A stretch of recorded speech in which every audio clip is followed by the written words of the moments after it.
with what God has given them and not emulate and copy the world around them. But this is what Israel's falling prey to. After God specifically gave them a commandment, thou shalt have no other gods before me. Thou shalt not make unto thee any graven image. They ought to know better, but they don't. Verse number 2, their heart is divided. You know, if you've got a divided heart, you'll serve neither master well. Now shall they be found faulty. He shall break down their altars. He shall spoil their images. So God is going to destroy all of these idols, literally. For now they shall say, we have no king, because we feared not the Lord. What then should a king do to us? So they don't have a king because they have not feared the Lord.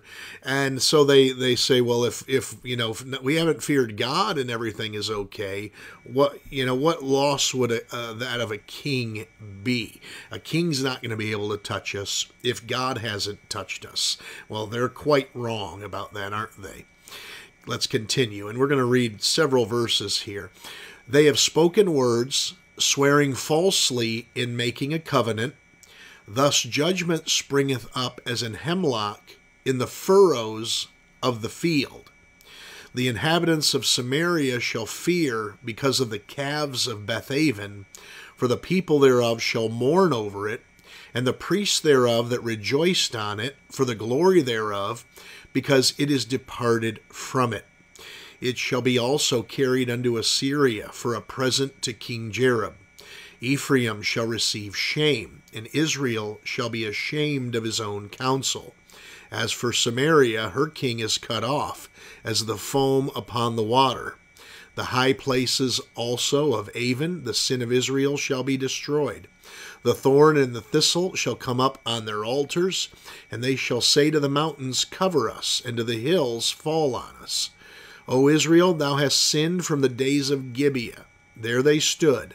The battle in Gibeah against the children of iniquity did not overtake them.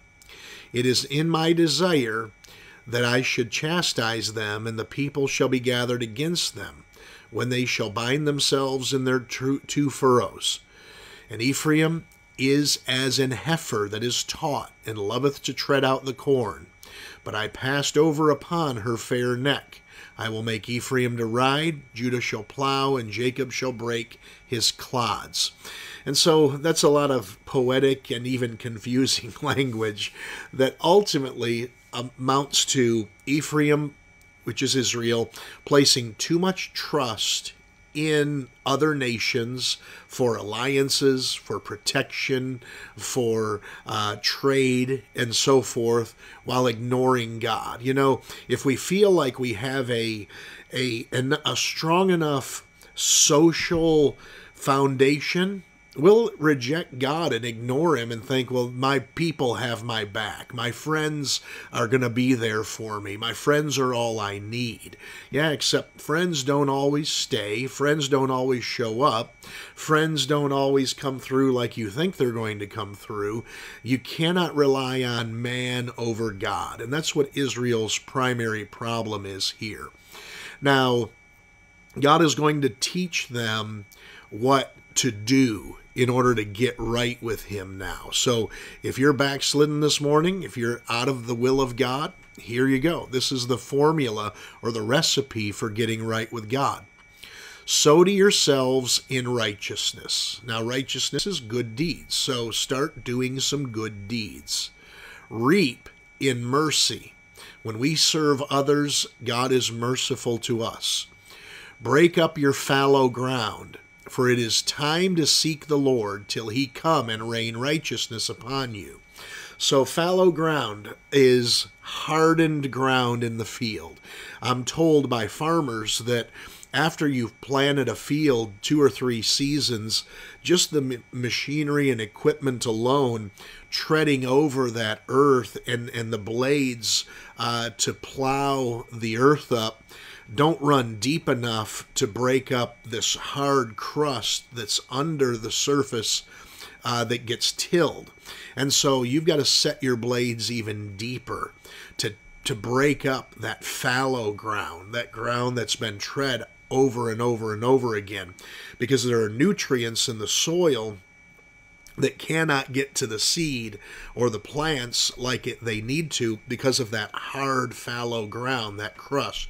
So you've got to break it up. And what he's talking about here is your hearts are hardened, and you need to break up the hard ground of your hearts, so that the Word of God can get to the center of your heart.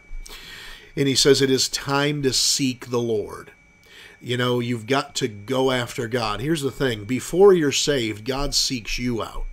And then when he finds you, if you respond to the gospel and accept Christ, now you seek him. You get close to him. And by the way, he draws nigh to those who want to draw nigh to him. God is not evasive. God is not trying to hide from us. He is there, and he'll allow us to find him if we seek him. But we have to desire him enough to seek him. I forget the entire verse, but he seeketh and intermeddleth with all wisdom. The wise-hearted man seeks and intermeddles with wisdom. Verse number 13, ye have plowed wickedness, ye have reaped iniquity. Ye have eaten the fruit of lies, because thou didst trust in thy way, in the multitude of thy mighty men. See, there's that trust in mankind again. You can't trust in man. You must trust in the Lord. Verse 14, therefore shall a tumult arise among thy people, and all thy fortresses shall be spoiled. As Shalman spoiled Betharbel in the day of battle, the mother was dashed in pieces upon her children. So shall Bethel do unto you because of your great wickedness. In a morning shall the king of Israel utterly be cut off. And so God is telling them here, you're going to be destroyed. Your idols are going to be destroyed. They're going to be grown over with thorns and thistles, and it's because of your rejection of me. If you want to get right, start doing righteousness, seeking me, get away from your trust in your allies, and put your trust back in me. Quit following your own way and follow my way. So really, there's the 4 steps there. Do righteousness, seek the Lord, I guess break up the fallow ground, abandon your trust in man, and follow the way of the Lord. All right, Hosea chapter number 10. Thanks for watching. As always, please like, love, and share the post. Let people know that we're out here, and we'll see you tomorrow for number 11. I think there's 14 total, so we've got 4 days left in this great book. Thanks so much for sharing it with me, and I will see you tomorrow. Have a wonderful Thursday.